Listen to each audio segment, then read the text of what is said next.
What if the most violent killer in your city just stopped one day, got married, had kids, and lived quietly for decades? This isn't fiction. This is the terrifying real case of Joseph James DeAngelo, also known as the Golden State Killer. Between 1974 and 1986, California was terrorized by a man no one could catch. He broke into homes at night, he tied couples up, he whispered threats in the dark, then he killed. At least 13 murders, 50-plus assaults, and 120-plus burglaries across the state, all linked to one unknown man.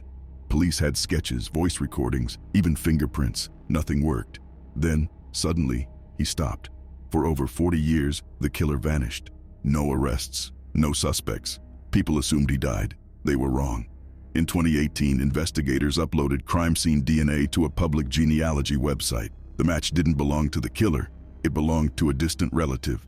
That trail led them to a quiet, elderly man living in suburban California, a former police officer.